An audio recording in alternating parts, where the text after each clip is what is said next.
In a world overwhelmed by countless names, titles, and doctrines, what if the true name of God has been right in front of us all along, hidden in plain sight? Let's start where God himself reveals his name to Moses. Exodus 3:14, Chaya Ashur Chaya, often translated as I am that I am. But scholars across generations have wrestled with this phrase. They admit it's a mystery, untranslatable, vague, and profound. But what if the reason scholars can't agree is because we've been mistranslating it all along? What if the phrase contains not just a description, but a name, a proper noun, a sacred identity?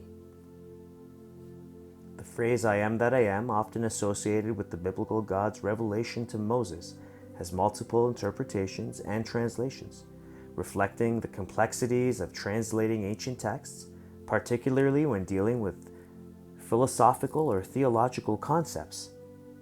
Well, that proves my point. There are varying opinions throughout all of time and humanity and culture. Chaya means to be, or more powerfully, alive. It's not a name, it's a state of existence. But what about Ashur, or in its true root, Ashur with a U? Ashur is not just a name. It's the proclaimed identity of the God of the ancient world. It's embedded in the language known as Ashurit, which literally means the exalted script, the holy language of God. This is not about promoting a cultural God. This is about returning to the name that God himself revealed.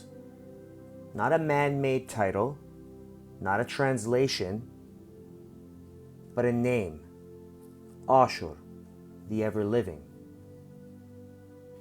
The Ashurit language is known to history as the Assyrian tongue, and those who spoke it, the Assyrians, or Ashuraye, were known as the people of God.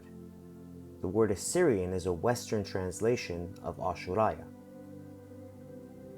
Even in English, the word assure, a powerful word meaning to guarantee, to promise, may carry a divine echo. Coincidence or divine design?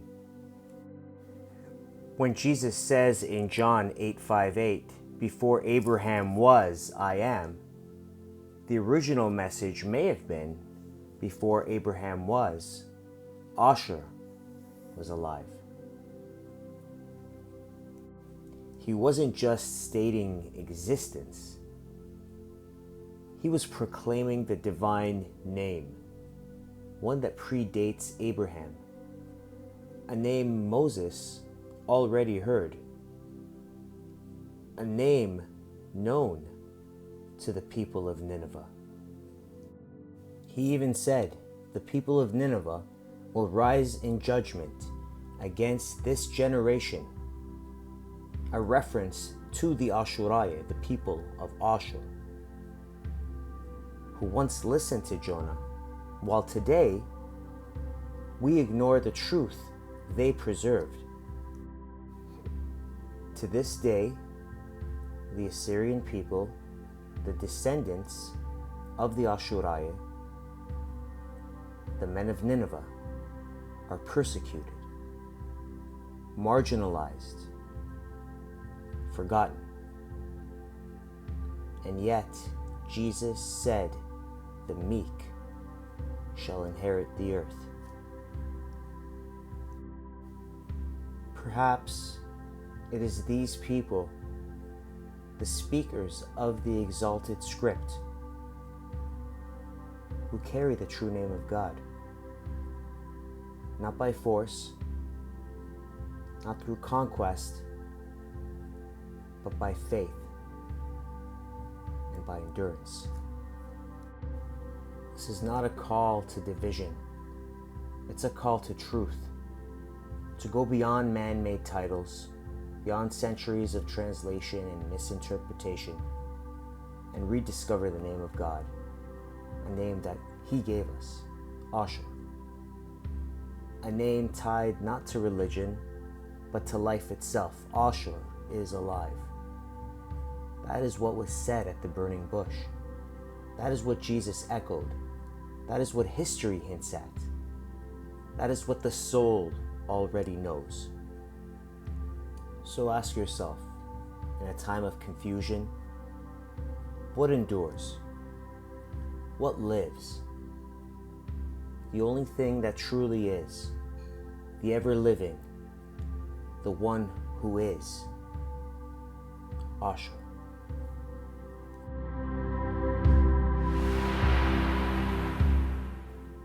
Now some might ask, what does this have to do with me? I'm not Assyrian. I wasn't born speaking Ashurit. I'm not from Nineveh. But hear this clearly. Being Ashuriah is not about blood. It's about belief. It's not a biological inheritance. It's a spiritual awakening. To believe that Asher is alive is to accept the name that God revealed from the burning bush. To walk in that truth is to be part of the Ashuriah, the people of God. Just like Abraham's faith made him the father of many nations, the name of Asher binds us not through genetics, but through truth, humility, and spirit. In a divided world, this truth doesn't divide, it unites. The Ashuriah are not defined by geography or genealogy, but by their heart's alignment with the ever-living. So if your spirit resonates with this truth, you are Ashuriah, and you are not alone. Asher is not a tribal god. Asher is not a cultural relic. Asher is the ever-living. And to walk in that name is to step into an identity that transcends history, race, or nation. You don't have to be born Assyrian to be an Ashuriah. The Assyrian people, the Ashuriah, are among the oldest continuous Christian communities in the world. And yet, to this very day, they have no homeland. They once lived in the heartland of Mesopotamia, in what was known as Mat Ashur, the land of God. But through centuries of persecution, genocide, and displacement, they have become a nation in exile. Yet in their suffering, in their endurance, and in their unshakable identity lies a possibility, a promise, a peaceful Christian nation that could usher in the name of Asher back into the world, not through conquest, but through healing, not through force, but through truth. In Isaiah 19:23-25, the prophet saw something many overlook, a highway of peace. In that day there will be a highway from Egypt to Assyria, and Israel will be the third, along with Egypt and Assyria, a blessing in the midst of the earth. The Lord Almighty will bless them, saying, Blessed be Egypt, my people, Assyria, the work of my hands, and Israel, my inheritance.